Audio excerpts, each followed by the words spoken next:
Hello and welcome to the Rotary Club of Tulsa. I'm Karen Keith, and let's hear it for that 10 minutes of beautiful music by Tom Wolfe.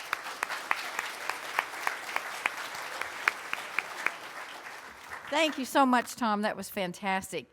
Our song and pledge today, Corey Nickerson will be here singing in place of Joseph Bias this morning. On the piano, Tom Wolfe.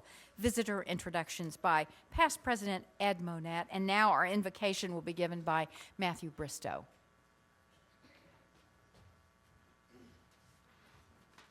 Hi, everyone. Well, firstly, I thought I'd make a note that every time I'm asked to come up here, I'm surrounded by law enforcement. So I don't know if that's a requirement, but last time it was the Above and Beyond Awards, I had about 35 police officers, and before that was 3 judges in a room full of US Marshals. So I think you're safe with law enforcement around with me. Anyway, please bow your heads. Heavenly Father, we offer thanks to you for bringing us together in Rotary, for fellowship, encouragement, and accountability, working together to serve the needs of our community. We thank you for the meal we have enjoyed today and for the service of those who've prepared it. We would ask that you keep us mindful of those who are hungry today and in need of the basic amenities that we take for granted. We also offer thanks for the work of our speaker, Scott Trew, and his counterparts around the country. We ask that you give them strength and courage in their role to protect us and our leaders. And on behalf of a grateful Rotary Club, we are thankful for those who commit their professional lives to serving others, and let them be an encouragement to us who try to commit our personal lives to serving others above ourselves. This week, we pray for those in our country who are suffering and in need, as well as those around the world less fortunate than us. Help us to open our hearts and minds to opportunities to help others through our Rotary Club, through our work, and through our friends and families. In your holy name we pray. Amen.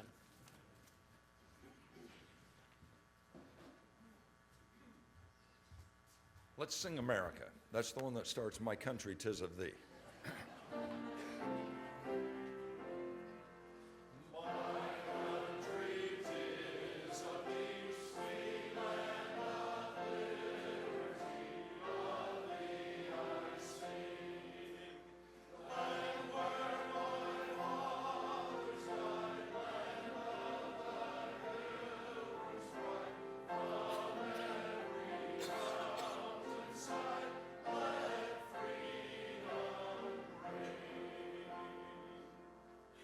I pledge allegiance to the flag of the United States of America and to the republic for which it stands, one nation under God, indivisible, with liberty and justice for all.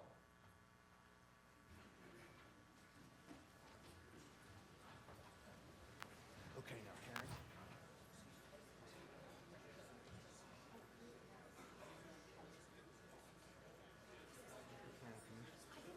Okay.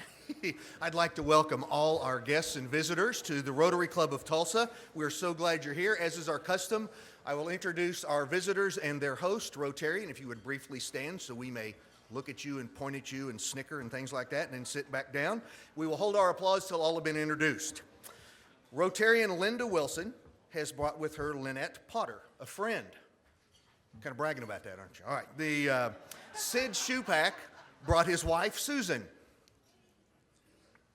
Rotarian Bill Selman has with him Charlie Selman, his son. Rotarian Dion Smith has Earl Herring with the Oklahoma Blood Institute. Paula Wood and absent Joseph Bias have brought with them Phil Armstrong with the Bart Center for Music. President Karen Keith has as her guest Steve Kunzweiler with the District Attorney's Office. Michael Willis has Connie Pearson with Senator Coburn's office. Bill Vogel has brought as a guest Gail Ederer with Up with Trees. Chuck Wilson is here with Cherie Kosa with CP Solutions. Rotarian Jim Otterstram has as his guest Chris McKeon. Dana Burks has brought Ken Clifford, owner of Clifford Power Systems. Past President Bob Sade has with him 2 guests, Rick Peel and Donna Gurley, both with Sade Music. Stephanie Cameron has brought Ryan McDaniel with Commerce Bank. And Alicia Herrera has Adam Stogner with Manhattan Construction. Let's give them all a round of applause.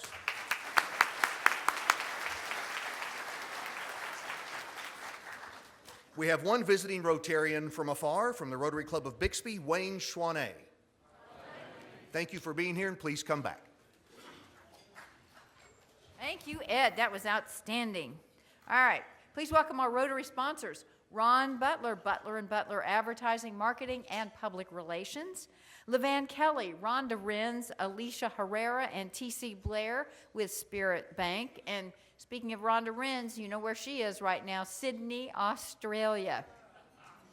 Diane Peacock, Peacock Financial Services, LLC, and Mike Fine, Fine Airport Parking. And of course, we encourage you to do business with your fellow Rotarians. Please thank all of our sponsors and everybody who volunteered today.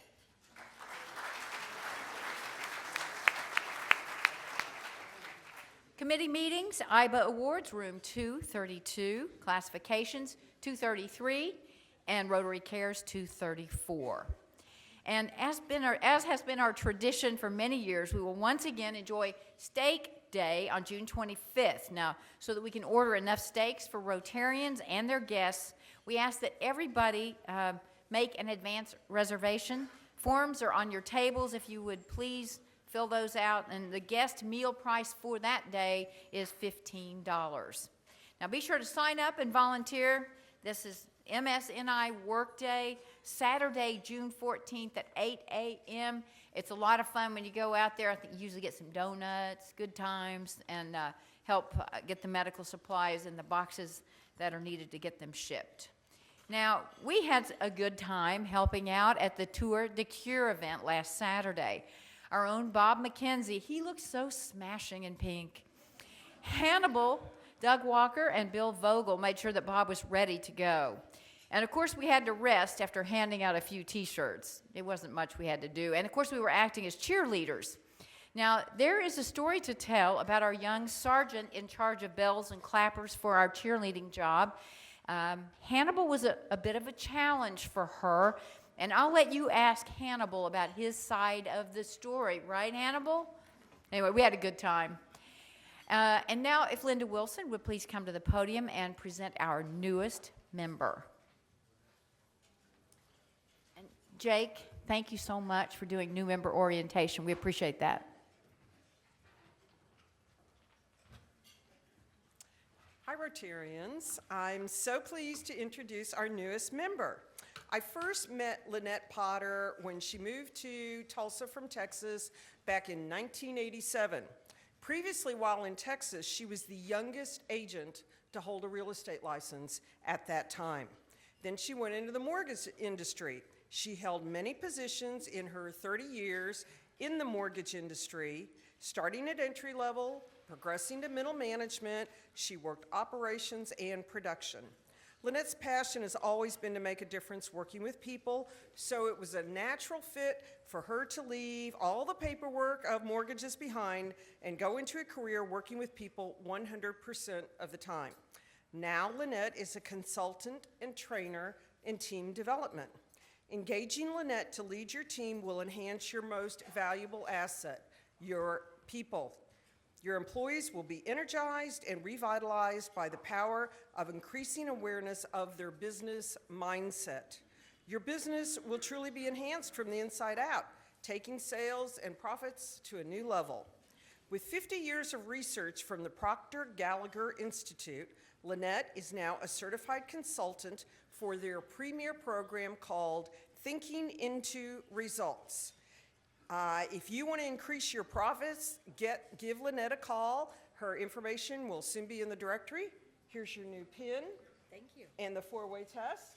And please give Lynette a warm Rotary welcome.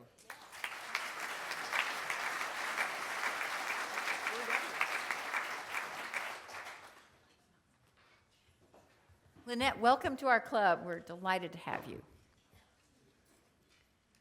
Okay, Duff Weddle, you can bring Mark up, and we want to find out what he's been up to.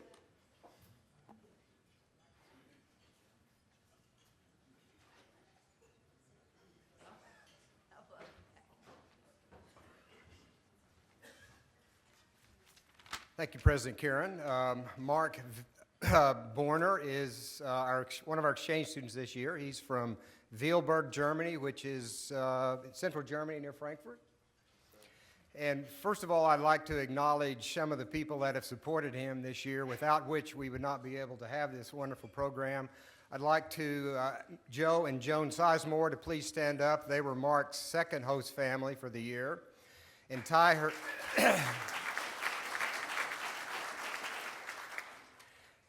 Herdad is Mark's current and third host family for the year. And her husband, Mark, could not be here today. The first host family, the Bakers, also had a conflict today, so they are not here, but we thank them as well.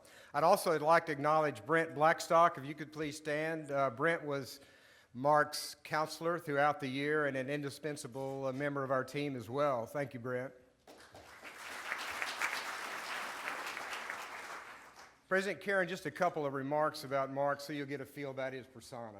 When I think of Mark, the words that come to mind are words like undaunted, fearless, and intense sense of curiosity. When Mark first arrived in August, one of the first things he said was, "I want to play football at Bishop Kelly." Now, Mark had never played American football. Of course, being a European, he'd played football, which we call soccer. And he's a great athlete. He plays tennis. He's an avid skier. But he'd never played football, and we were a little bit worried about him getting out there and bashing heads with these kids at Bishop Kelly that had been playing football since they were in grade school. But undaunted, he went out there. He made the team. He played linebacker and tight end on the junior varsity team and had a great experience. Mark also, we've come to know, has become a gourmet cook. The Sizemores tell us that he cooks a mean Cajun chicken dish that they would put up against any restaurant in Tulsa. So, Mark, you've got some good experiences there, and when you get to the point of your later life, when you meet your wife, I'm sure she will love that. and finally, Mark, as we learned also from his host parents, that has developed advanced skills in laundrymen. He not only does he know to do the hot water and the cold water and what goes in the dryer and what doesn't, he has drilled down deep into the minutiae, and he has developed advanced skills in the use of products like Shout and Clorox. So, Mark, I would say that skill puts you ahead of probably 90% of the men in this audience. So, congratulations. So in summary, we want to thank you for participating in this program. I think you're going to share with us some of your experiences as well as something of your family back home. We want to thank you for the enrichment of our lives this past year and for sharing with us the viewpoint and perspectives of a European in this complex world in which we live. And hopefully you'll take with you some positive perceptions of your American experience, and we'll have a greater appreciation of our history and culture.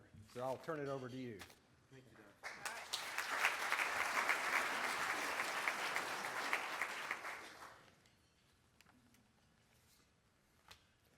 All right. First, I'm going to present my experience in the U.S. I had this past year. And first of all, I want to say thank you to Rotary International that they gave me this opportunity to come to America, and I just had a great time, and I'm going to show you why and what I experienced. And I'm going to start out with my family in Germany. Here you can see my family. I have 2 siblings, the big brother, he's 21, and a little sister, she's 9. And my parents, they're ready for me to come back. And yeah, they'll be really happy. I come from a pretty small town. It's called Weilburg. Duff did a good job on pronouncing that. And it's close to Frankfurt. And there's a lot of nature there. And coming to Tulsa was a big difference. Yeah. It's Weilburg. And on the 1st of August, I arrived in Tulsa. And I had to adopt to a new different kind of food, of course. You have burgers, fat guys. And it's just a different lifestyle. The American lifestyle is just a lot faster, and the people, I had to adopt a lot, but I think I did a good job. As Duff said, I learned a new sport, football, and at Bishop Kelly. And at this point, I want to say thank you to my host families. They all did a great job. They did lots of activities with me, and they were always there for me. And I got to know the district, 6110. That's the district, I guess. And the people there do a great job. Duff, Trish, and Brent, my counselor, they all did a great job, and I was never afraid to ask them for help or anything. In my time here in Tulsa, I found a lot of friends. I will miss them a lot. My best friend, the son of my third host family, he's in Tahiti right now. There you can see him, the long blonde hair. And he's really the best friend I ever made, and yeah. I travel a lot in the US too. I went to Colorado twice. The Rotary Club plans a Colorado trip, and on June 16, in 2 weeks, I'm going to the East Coast trip, which is a Rotary trip too, and we're going to Washington and New York City, so I'm really excited for that. I also went to Ryla, another Rotary camp, and it's basically, it motivates young people to make the world better, and Rotary is just doing a great job. And to sum up my experience, I just fell in love with the USA. I have the USA on my back.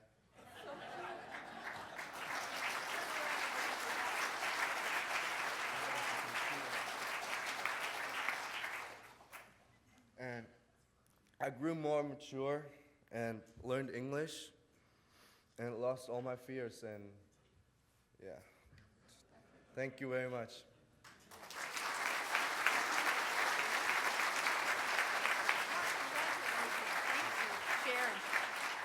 Would all of you who've been involved with him want to get a shot together? Right, just come right here, Duff.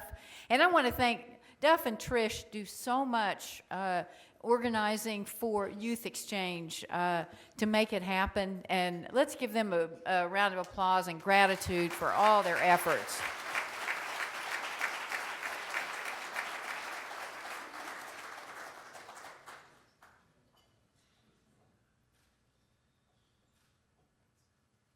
Okay, wait, one more. Turn around. Wait, kind of look over your shoulder. I love this thing. Wait, back in there. Kind of look over your shoulder. There you go. Sorry.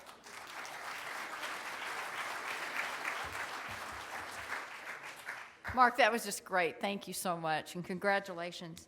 Trey, I wonder what's on your mind.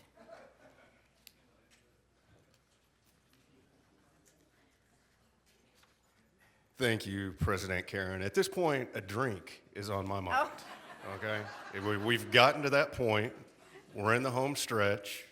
I have with me right here the very first original IBA trophy, which weighs approximately 175 pounds because it's solid bronze. So I get to skip the gym today. But it's 21, so it can join me for that drink. So here we are, 12 days away from the event. We're in the home stretch, and I could not be happier about that. We do still have a few tables for sale, some individual tickets. We'd love to go ahead and get this thing sold out. We got some airtime on 97.1, the sports animal, yesterday and today. So hopefully that'll help generate some additional buzz. Bashara's Formal Wear will be here next Wednesday, a young lady named Tia, to help outfit the gentlemen of the club with any tuxedo rentals that are needed. Aside from that, the work is done. I've got 12 more days of stress ahead of me.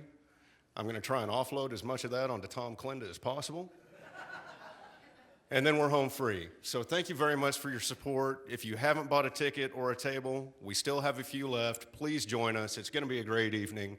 I look forward to seeing everyone on the 16th. Thank you. Yay, Trey. By the way, I'm kind of flying solo. I've got a table up near the front, so I'd love to have some more Rotarians buy into that table. So if you don't have a ticket yet or you want to upgrade, I'd love to have you do that and join me right there towards the front so we can feel like we're somebody the night of IBA. All right. Okay.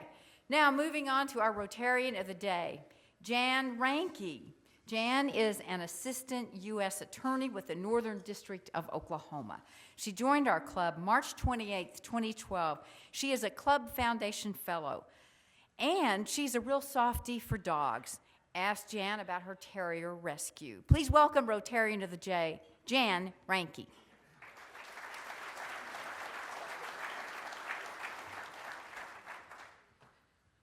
Thank you, President Karen. It's my pleasure to introduce the speaker today. Scott Trew is the resident agent in charge of the United States Secret Service here in Tulsa. He has been with the Secret Service for 20 years and transferred to Tulsa from Washington, D.C. He has served in the Secret Service Atlanta Field Office, the Vice Presidential Protection Division, and at the Secret Service Training Center. Prior to becoming a Secret Service agent, he was a police officer in Nashville, Tennessee. Scott is a graduate of the University of Tennessee, and he lives in Bixby with his wife and 2 daughters, both of whom are in high school. I've worked with the Secret Service since I've been in AUSA in 1988, and I've worked in the cases that they investigate for criminal charges, such as counterfeiting. I believe Scott's going to talk to you about that today. And I also know the Secret Service, as all of you know, is the protection detail for the president, the vice president, visiting dignitaries, and others, especially around election time.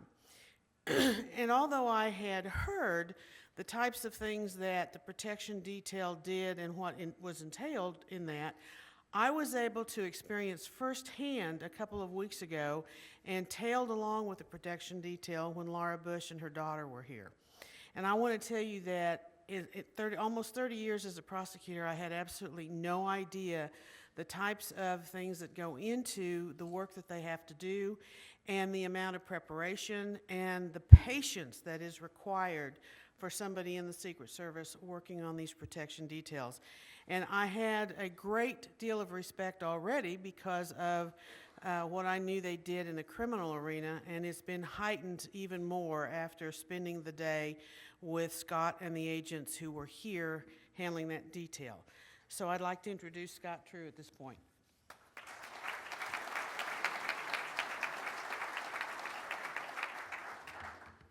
Good afternoon. Thank you, Jan and Karen, for having me here today. A couple of weeks ago, I got to present in front of a bunch of students at the Bixby High School, so I don't know which group might be tougher, the high school students or you guys, but I appreciate you having me. It's always, I always love to take the opportunity to come out and tell our story, especially to taxpayers. You all fund what we do and why we do what we do, and so I'd like to explain it and just offer my story and answer any questions that you guys might have. As Jan mentioned, I'm the resident agent in charge of our little office here in Tulsa. I had never been to Tulsa before I got off the plane here to find a home, and people oftentimes ask me if I'm from Tulsa, and I say, well, I am now. But I've really enjoyed it the last year and a half, and I've enjoyed meeting you and the folks in our community here and working with law enforcement here. They've been fantastic. So just a bit about my background. I grew up in East Tennessee. I was the son of a farmer. Used to ride around cutting hay, dreaming about how I would get off the farm. And my daughter right now called me this week. She's back on my parents' farm cutting hay, and she said she's riding around dreaming about how she could live on the farm and do that for a living. So full circle there. But anyway, I grew up and I graduated from, went up to the University of Tennessee. Always believed in service, so I went in conjunction with not being able to pay my way through school. I went into the Army, did a few years in the National Guard and the reserves there, and got that's quite an experience there. If you, I tell young people, if you ever want to develop laser focus and a plan, go join the Army. They'll help you out with that plan.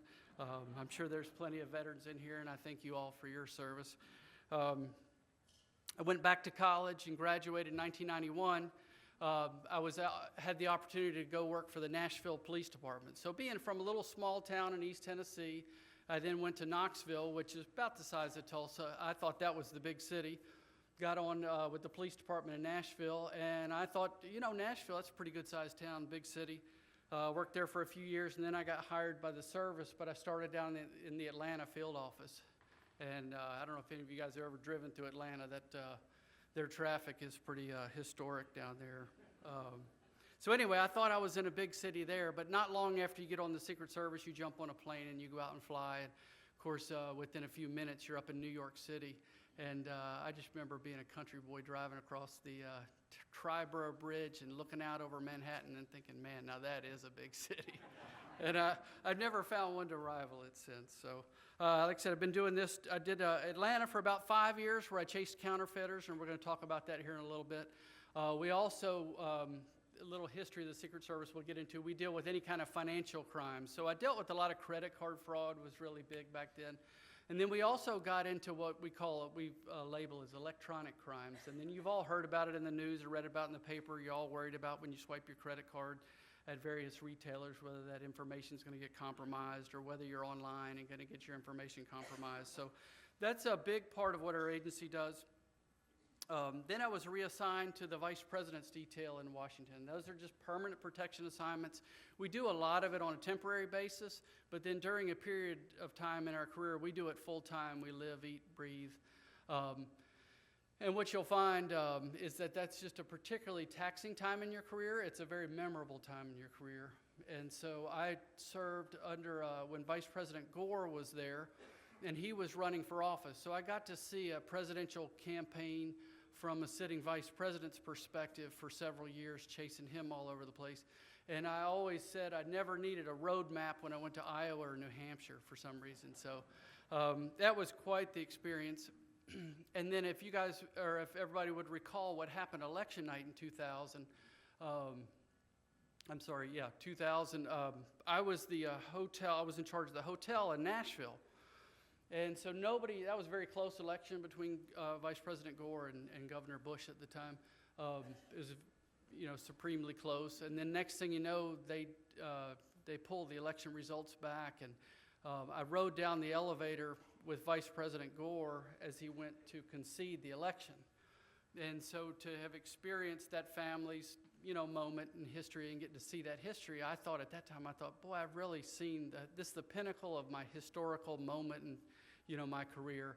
And then, of course, as you guys remember, and it's in the history books now, he turns around and comes back to the hotel, and I didn't know if I had John Q. Citizen in my hotel or if I had the next President of the United States in there. So for 4 days, they hunkered down in Nashville, and then eventually we were back up in D.C., as all that fight went back and forth between Bush and Gore. And like I said, they've written books about it.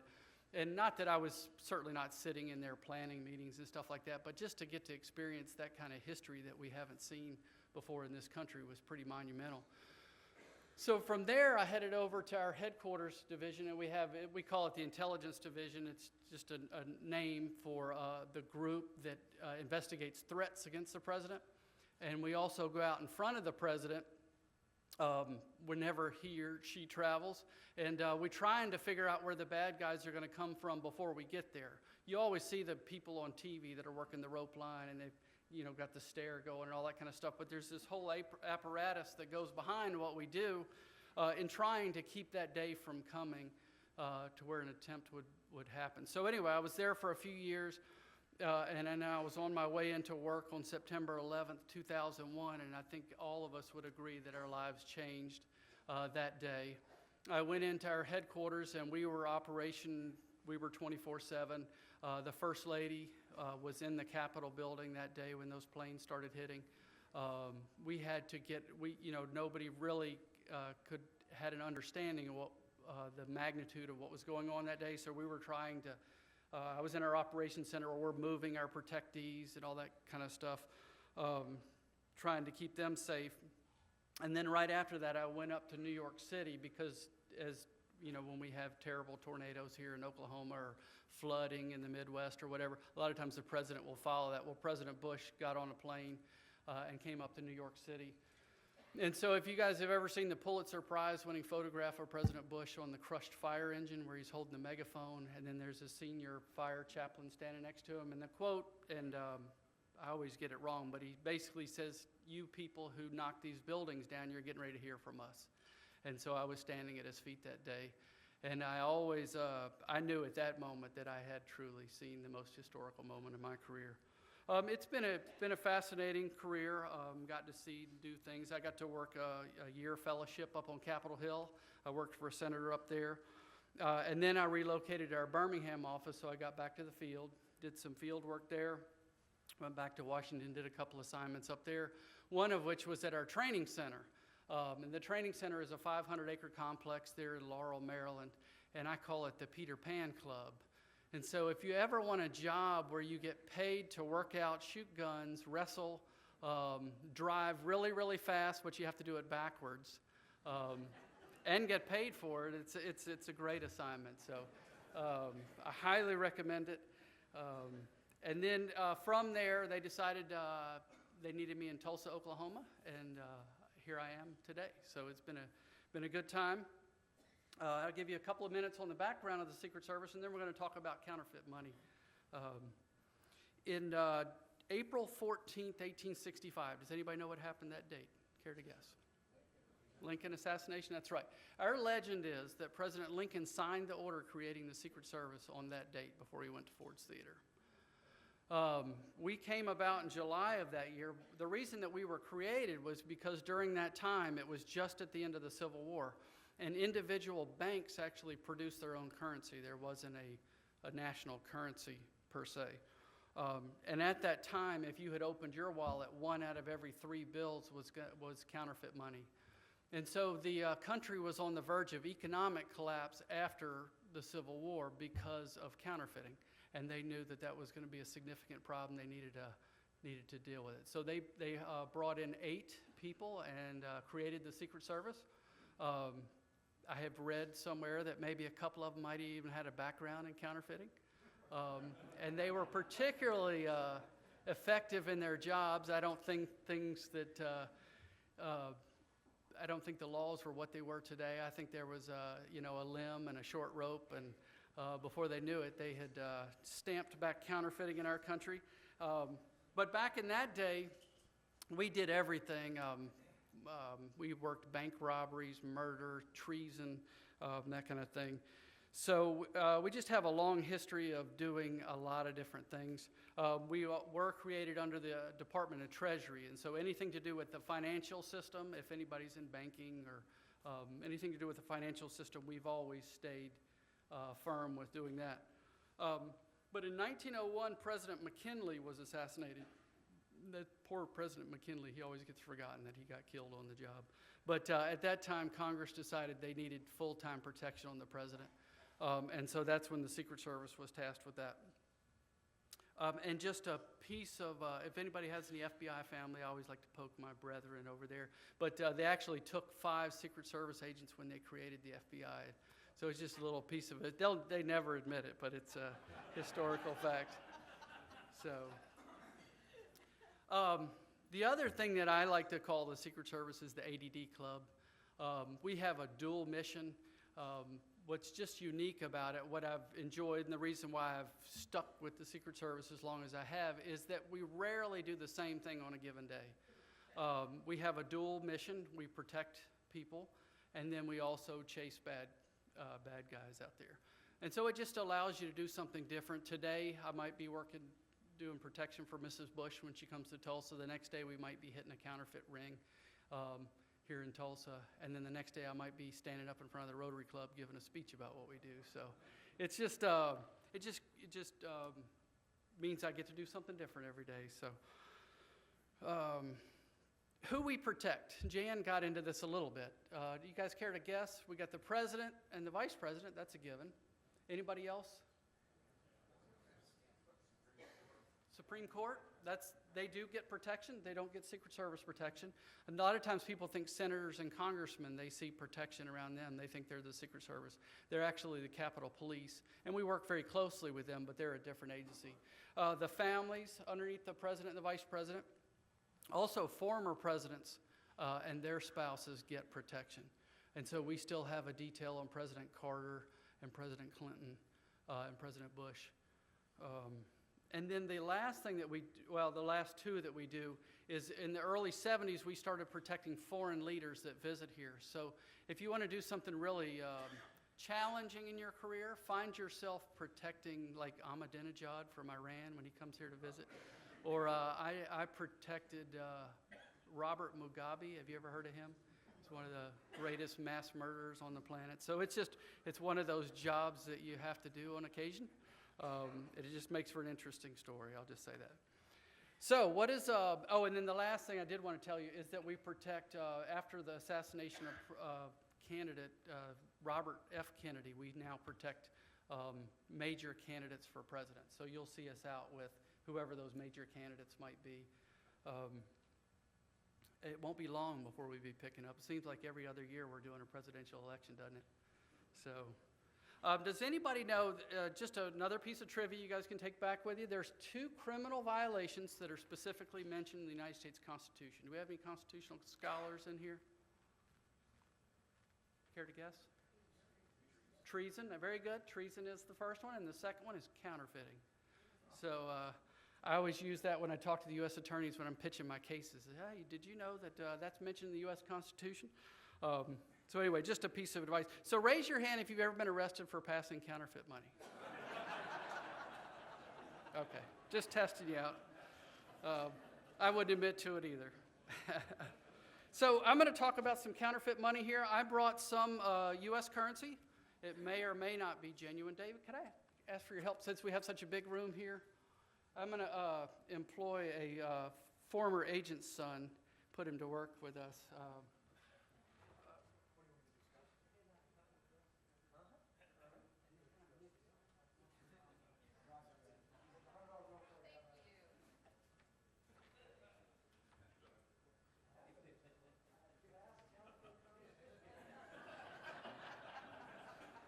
Has anybody ever gotten stuck with counterfeit money?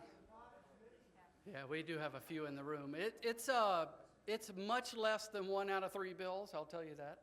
It's a very rare thing. But when you look at the pile of it on my desk here in Tulsa, you realize that it's not an inconsequential problem that we have here. Counterfeiting money goes, I always say that it's one of the oldest professions in the business. But it's making money the old-fashioned way. It's actually making money. So historically, if you were a counterfeiter, you were a printer by trade. Is anybody in the print business? It's very, yeah.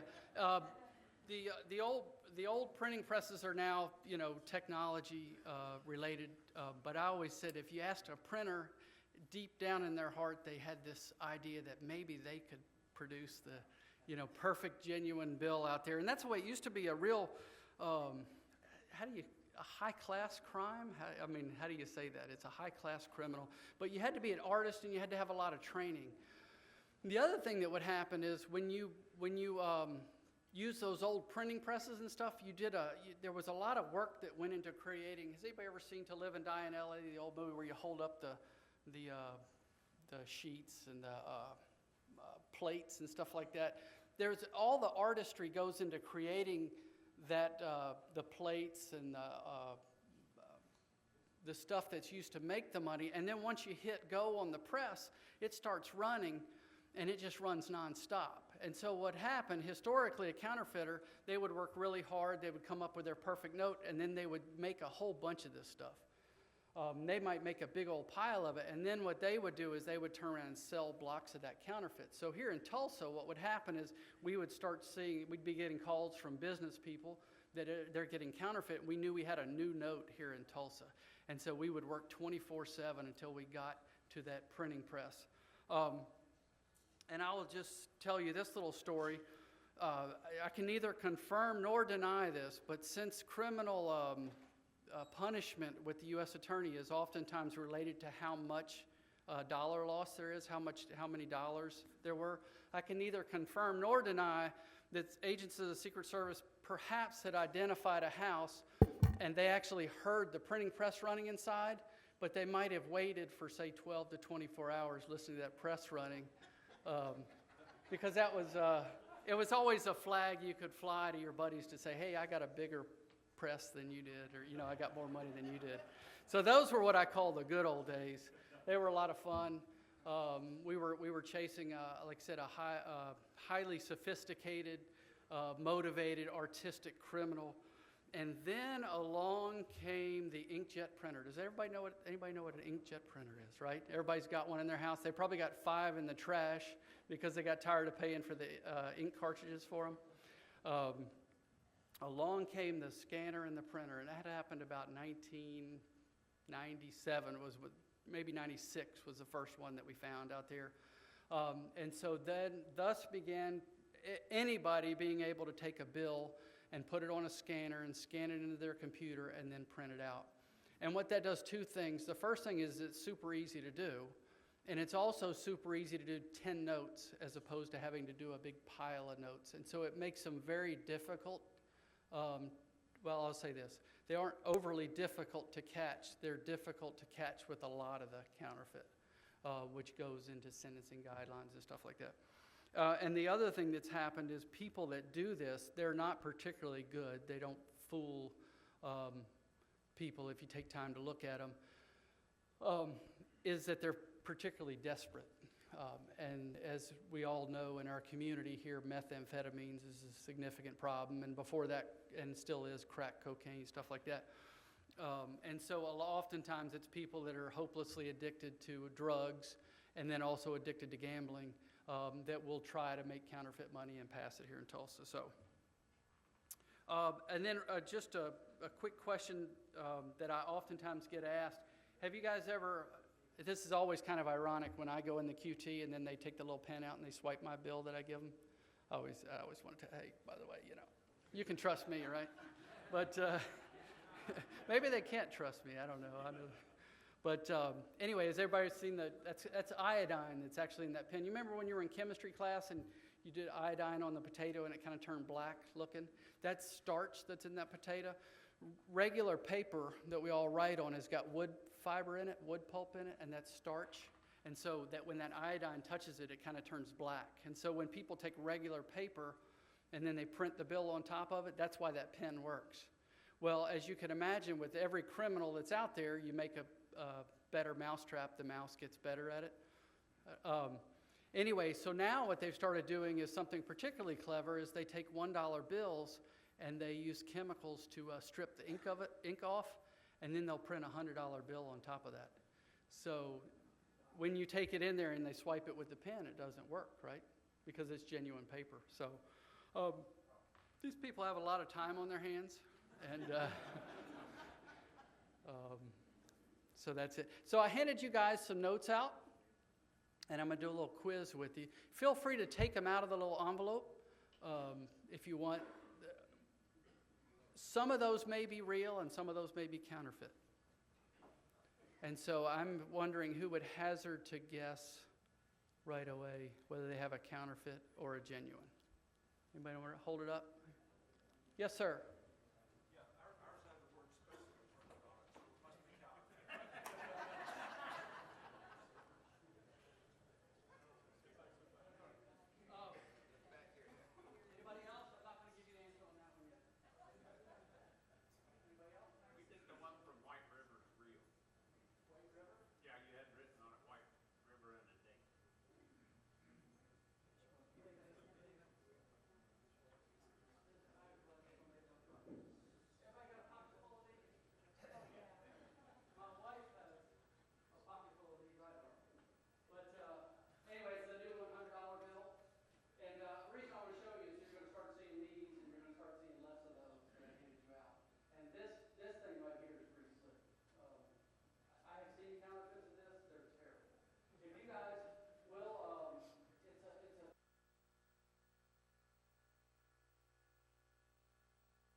is each iteration that they've come out with a new money, we've done different things. The Bureau of Engraving has done different things.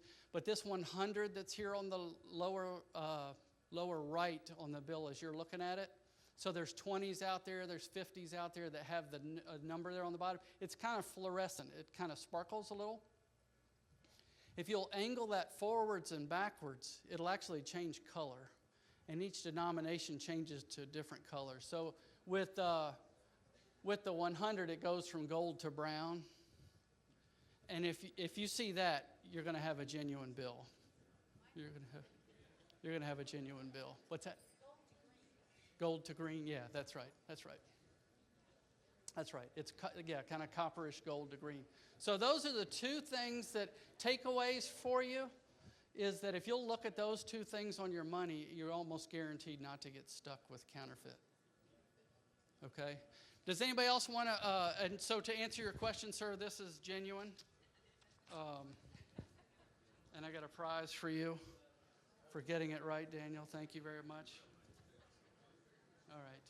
Who else? Who's got a good counterfeit for me? What do you have?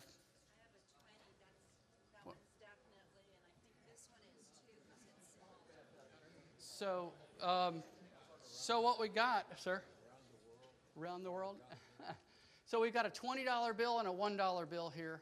They believe that the 20 is fake and that the 1 is fake. Who counterfeits $1 bills?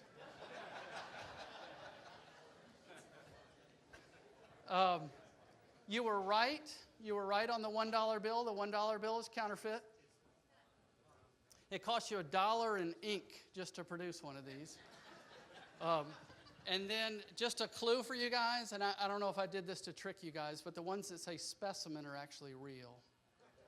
The ones that say specimen are genuine.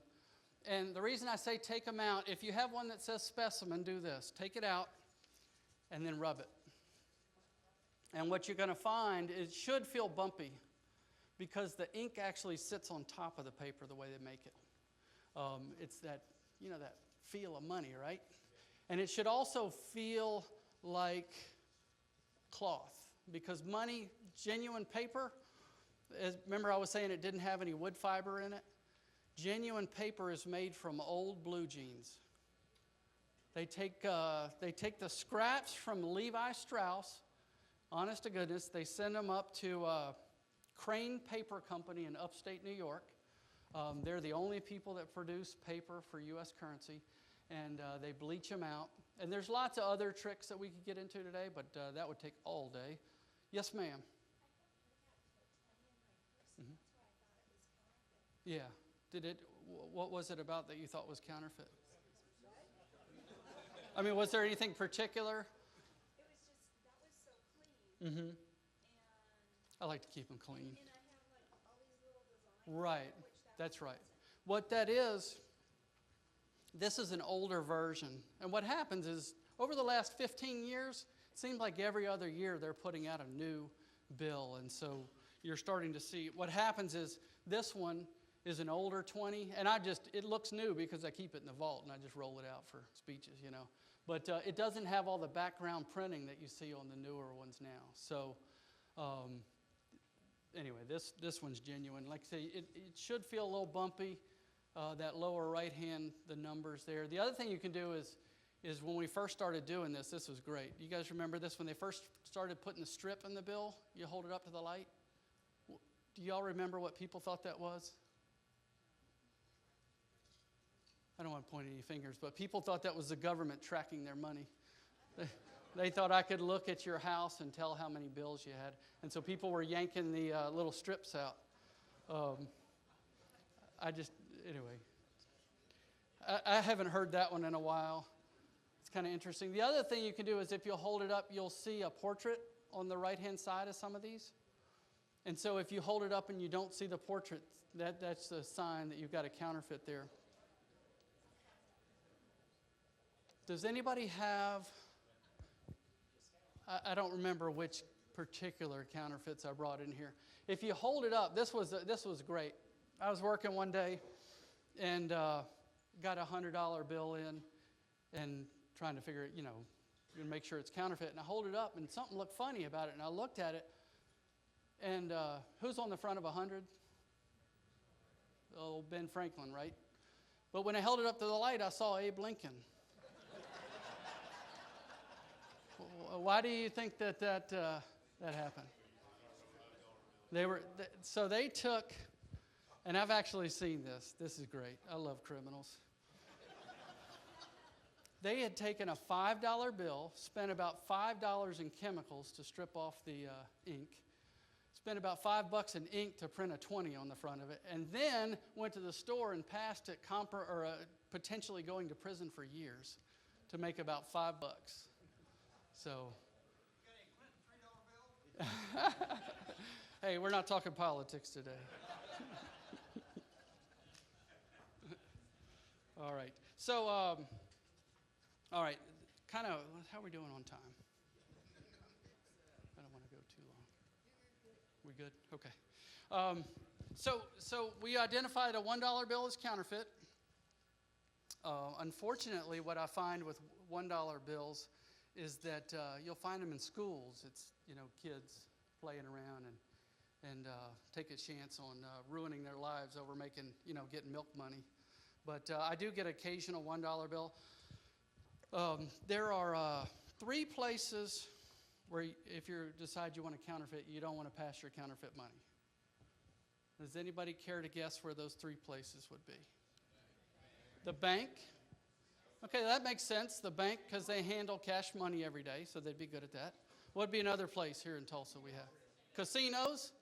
That's another place that they really know cash money, and they catch people all the time. What's the third place?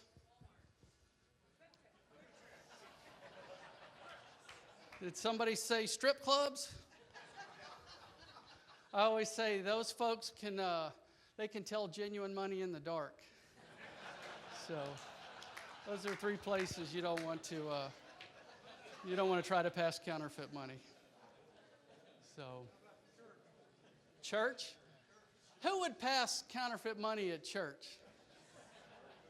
I, honest to goodness, have seen it. It's come across my desk, and I said, who do they think they're fooling? Huh? I guess you're trying to get in good graces any way you can, right? So anyway, yeah, I've seen it all. What do you think? Counterfeit. That's a good one, isn't it? Yeah. This one's kind of interesting. This is made that old-fashioned way I was telling you about, where they make it on the big presses. They make this stuff down in South America, but they've actually duplicated the watermark over here on the right-hand side. But what they do is they print it on the back. Anyway, it's a game. It's a game. I'm trying to catch them. They're trying not to get caught. How much of this counterfeit money comes from outside the U.S.? Okay. The question is, how much counterfeit money comes from outside the U.S. versus inside the U.S.? The vast majority of counterfeit money is outside the United States of America. The vast majority. And it's those foreign organized groups that are very, very good and we can't catch because they live in another country are the reasons that they're coming out with all this kind of, these high-tech anti-counterfeiting things. Oh my goodness, we're a bureaucracy. Oh, the question was, how do we keep up with the counterfeit money? We are a bureaucratic agency, so we can track it all the way down to the last bill. It's a lot of work, I'll just say that. It's a lot of work. Does anybody have any more they want to hazard a guess here? Definitely counterfeit. Let's see. It's too short. Could you pass the real ones over here? All right. I got eyes on you people. Actually, I meant to identify that. Oh, one of the things I always ask, which table am I not supposed to give it to, but I forgot to ask. Y'all know. Yeah, this one's counterfeit. Another thing, there's counterfeit 5. So somebody spent all day long to make a $5 bill out of counterfeit. And then they're going to take a chance on going to jail. So... another trick that I'll tell you guys, the ink that's used in those inkjet printers that you have at home, what happens when your kids do their report for school and it's got a lot of color pictures on it? It gets real wet, and then you set it down on a water ring where your water glass was, and what happens? It smears everywhere, right? It's called water-soluble ink. What happens is a lot of times that stuff's water-soluble, and so I know it's hard to believe, but counterfeiters might be a little nervous when they go in and try to pass this stuff. And so they got sweaty hands, and next thing you know, they're all spotchy looking and stuff like that. So, all right. So, how about we do a little Q&A, and we don't have to talk only about counterfeit. I'm here to answer any question that you guys have that I either know the answer to or can successfully make up and fool you with. Yes, sir. Question. Yes, sir.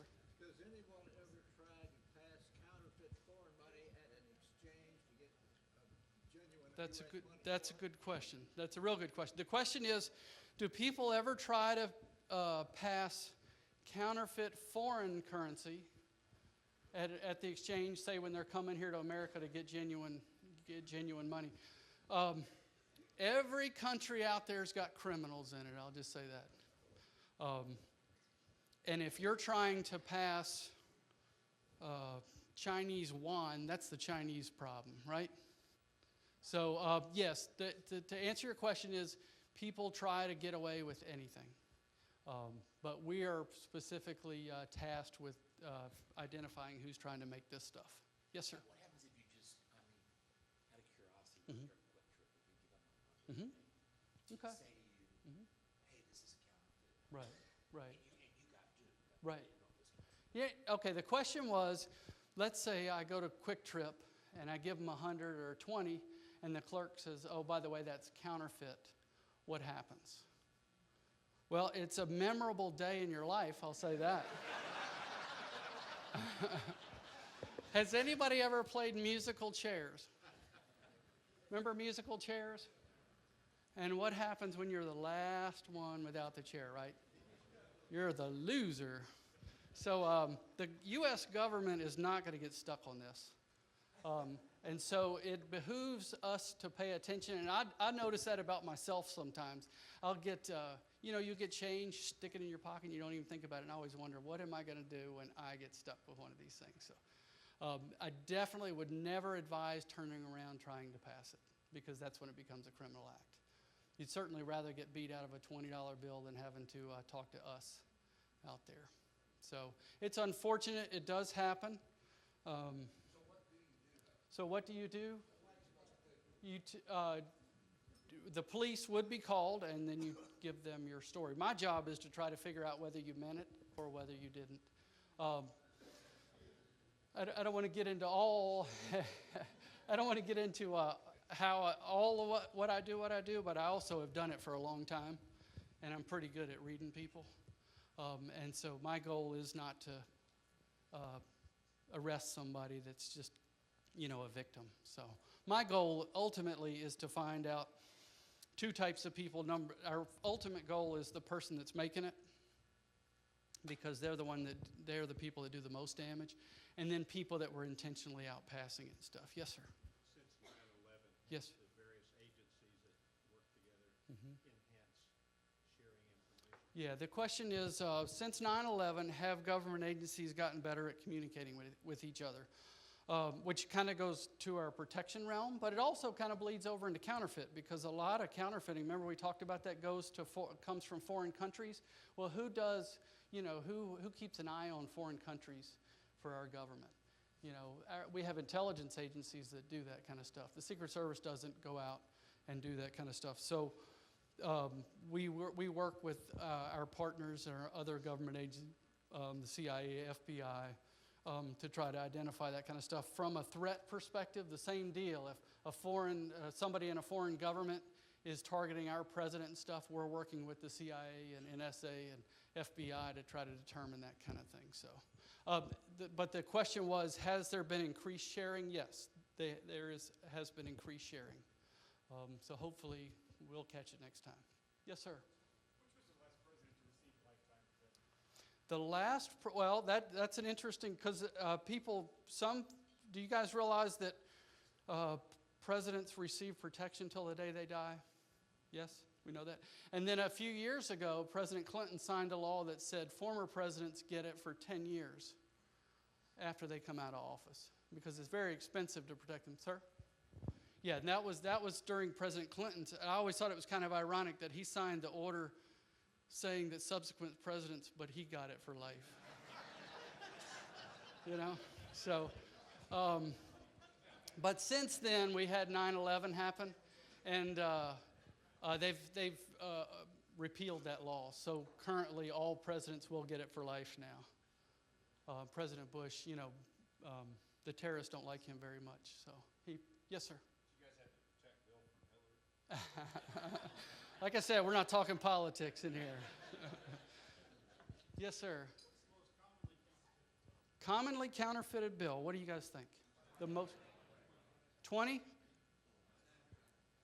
20's number 1, and the 100's number 2. So, yeah. Put you folks in the back here. All right. Yes, sir. Thank you. Okay. That's a good question. That's a good question. The question is, how does a young person that wants to be a Secret Service agent get into it? We're a government agency like any other, so we have open hiring periods.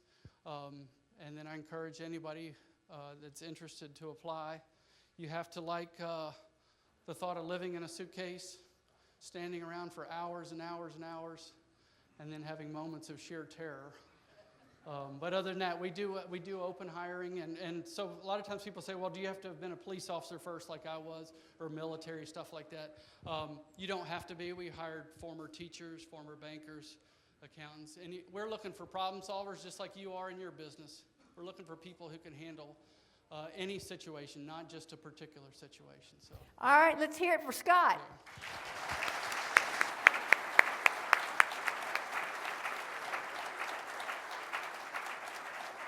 That was fun. Thank you. We all enjoyed that. Does anybody have any of those bills out there? Please bring them back. Hey, Scott, we've got a book for you. So I'll let you, it goes to our adopted school, Celia Clinton, with gratitude for you coming here today. Our program next week is going to be Steve Bradshaw, President and Chief Executive Officer of BOK and BOK Financial. And then the week after that, Brenda Melancon, International Program. She's going to talk about the water well projects so we can get an update on what's going on in Nicaragua. Our mystery Rotarian. He has been known to hang out in large bowls as a baby. And you know, he set the trend for all those cutesy baby pictures that we all see now. In grade school, the smile we are all so familiar with began to take shape. And I particularly like this orange colorized version. I think that our mystery Rotarian, it was really his favorite color. Well, maybe it was mine, but anyway. As you already know, our mystery Rotarian, Ed Monette, is one proud grandpa. Look at that smile. And as you already know, our Mr. Rotarian, Ed Monette, has boasted about his favorite gymnast over the years, and here he is posing with that same lovely grin. Thanks to Ed's wife, Jimmy, for sharing the photos, and Ed, thank you for being such a good sport. And with that, I will close this Rotary meeting. Thank you all very much.